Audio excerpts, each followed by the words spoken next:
ಅಚ್ಚರಕಾಡಿನಲ್ಲಿ ನಡೆದ ಪ್ರತಿಭಟನೆಯಲ್ಲಿ ಪಾಲ್ಗೊಂಡು ಮಾತನಾಡಿದ ಕಾಂಗ್ರೆಸ್ ನಾಯಕರು, ಕೇಂದ್ರದ ಈ ನಡೆ ದುರ್ಬಲ ವರ್ಗದವರನ್ನ ಇನ್ನಷ್ಟು ದುರ್ಬಲಗೊಳಿಸುವ ತಂತ್ರ ಎಂದು ಜರೆದರು.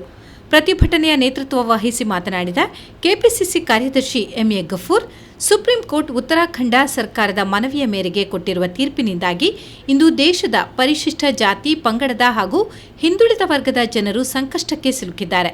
ಅವರು ಸಾಮಾಜಿಕ ನ್ಯಾಯದಿಂದ ವಂಚಿತರಾಗುತ್ತಿದ್ದಾರೆ. ರಾಜ್ಯ ಸರ್ಕಾರ ಕೂಡ ಇದರ ಕುರಿತು ಗಮನ ಹರಿಸಬೇಕಿದೆ.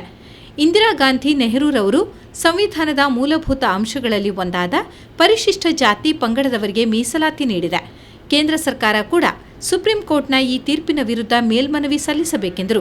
ಗೌರವಾನ್ವಿತ ಸುಪ್ರೀಂ ಕೋರ್ಟ್ ಒಂದು ಉತ್ತರಾಖಂಡ ಸರ್ಕಾರದ ಒಂದು ಮನವಿಯ ಮೇರೆಗೆ ಕೊಟ್ಟಿರ್ತಕ್ಕಂಥ ತೀರ್ಪಿನಿಂದಾಗಿ ಇವತ್ತು ದೇಶದ ಪರಿಶಿಷ್ಟ ಜಾತಿ, ಪಂಗಡ ಮತ್ತು ಪರಿಶಿಷ್ಟ ಸಮುದಾಯದ ಜನರಿಗೆ ಅವರ ಸಾಮಾಜಿಕ ನ್ಯಾಯದಿಂದ ಅವರು ವಂಚಿತರಾಗ್ತಕ್ಕಂಥ ಒಂದು ತೀರ್ಪಿನಿಂದಾಗಿ ಜನರಿಗೆ ತೊಂದರೆ ಆಗ್ತಕ್ಕಂಥ ಒಂದು ಸನ್ನಿವೇಶ ಬಂದಿದೆ.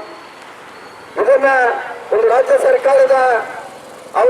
ಸರ್ಕಾರದ ತೀರ್ಮಾನಕ್ಕೆ ಬಿಟ್ಟಿರ್ತಕ್ಕಂಥದ್ದು ಮತ್ತು ಇವತ್ತು ರಾಜ್ಯ ಸರ್ಕಾರಗಳು ಕೂಡ ಇದರ ಬಗ್ಗೆ ಗಮನವನ್ನು ಹರಿಸಬೇಕಾಗಿರ್ತಕ್ಕಂಥ ಅವಶ್ಯಕತೆಗಳು ಇರುವುದರಿಂದ ಏನು ಶ್ರೀಮತಿ ಇಂದಿರಾ ಗಾಂಧಿ ಅವರು, ಅದಕ್ಕಿಂತ ಮುಂಚೆ ಪಂಡಿತ್ ಜವಾಹರ್ಲಾಲ್ ನೆಹರು ಅವರು ಕೂಡ ಬೇರೆ ಬೇರೆ ಸಂದರ್ಭದಲ್ಲಿ ಸಂವಿಧಾನದ ಮೂಲಭೂತವಾಗಿರ್ತಕ್ಕಂಥ ಹಕ್ಕಾಗಿರ್ತಕ್ಕಂಥ ಏನು ನಮ್ಮ ಫಂಡಮೆಂಟಲ್ ರೈಟ್ ಇದೆ, ಆ ಫಂಡಮೆಂಟಲ್ ರೈಟ್ ಅನ್ನ ಎಲ್ಲರಿಗೂ ಕೊಡ್ತಕ್ಕಂಥ ಸಂದರ್ಭದಲ್ಲಿ ಪರಿಶಿಷ್ಟ ಜಾತಿ, ಪಂಗಡದವರಿಗೂ ಕೂಡ ಮೀಸಲಾತಿಯನ್ನು ಕಲ್ಪಿಸಲಾಗಿದೆ.